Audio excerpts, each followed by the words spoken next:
संजय गुप्ता साहब से बात हो रही है। वीडियोकॉन जीना इसी का नाम है। मैं पिछले एपिसोड के बिल्कुल आखिर में जो शराफत की दिशाएं डब्बू रत्नानी साहब को इन्होंने समझाई थी उसका जिक्र हो रहा था, लेकिन कहीं कोई ये ना समझ ले कि सिर्फ ऐसा ही सब कुछ हो रहा था। दरअसल यहाँ जो है एक बड़ी अच्छी फिल्म बन रही थी, जो इनकी पहली फिल्म थी आतिश।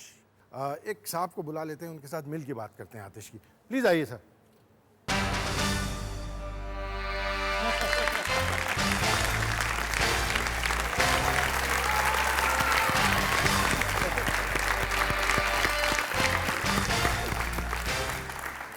आदाब भाई, क्या हाल है, कैसे हैं?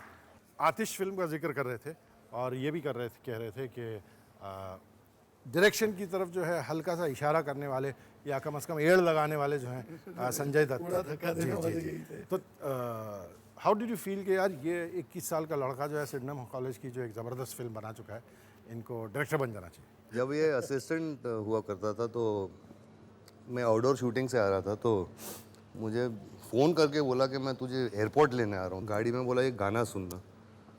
गाना सुना, बोला कमाल का गाना है यार, वो तम्मा तम्मा लोगे।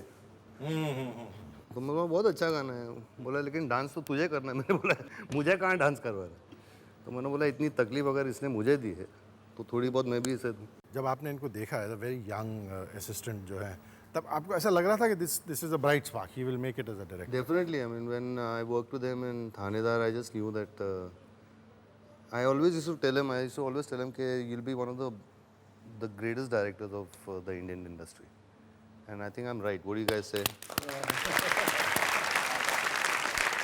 We've been through together also, where we've had our ups and downs.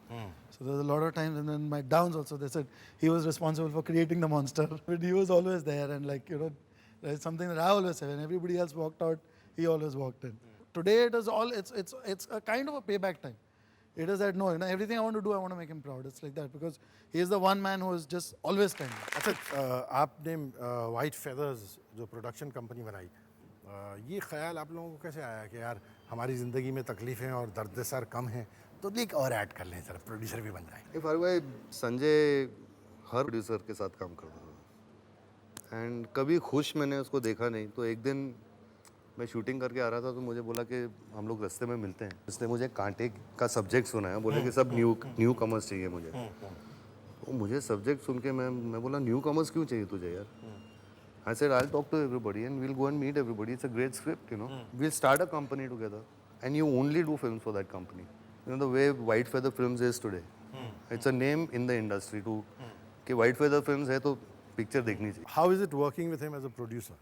जहाँ तक प्रोडक्शन का सवाल है, there is no Sanju or there is no me. I mean, you know, we are so in tune. I don't even have to tell him half the times. He knows exactly. I mean, when we are working also together, so we were very clear that we will only make films that, you know, I direct and something that we believe in. आपने जिस film का जिक्र किया, जिस का बहुत अच्छा जिक्र साजिद भी करके गए, हम एक झलक उसकी देख लेते हैं, फिर उसकी बात करते हैं। Goops, you're fantastic, and I'm very happy you're my friend.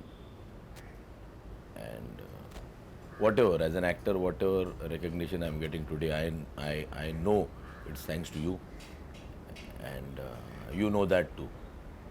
I don't know, because out of the blue, you just one day came with a script and said, Mahesh, you're doing Bali.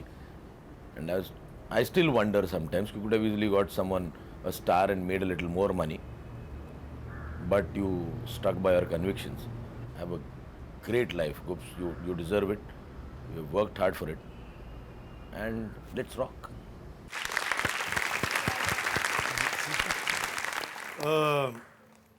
एक साहब आपसे बात करना चाहते हैं phone पर, पहले बात कर लें। जी सर, फरमाइए। आदित्य साहब, how has it been working with Sanjay Gupta? मैं शो पे कंसर्ट करना चाहता हूँ जी।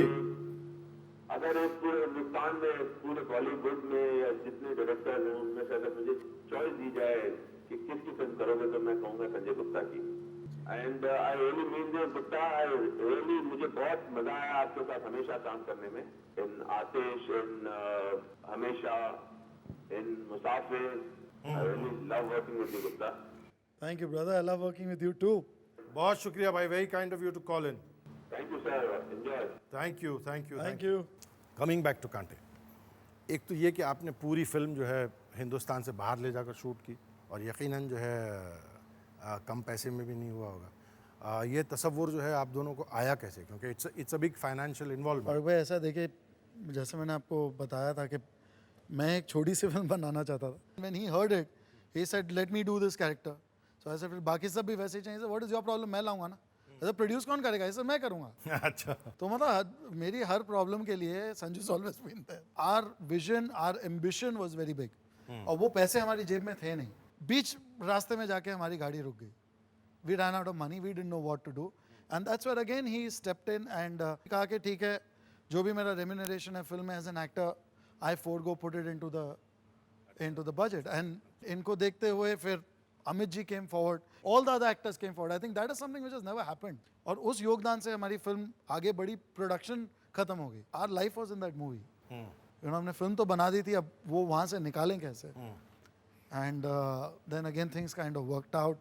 He went through such a struggle in those days.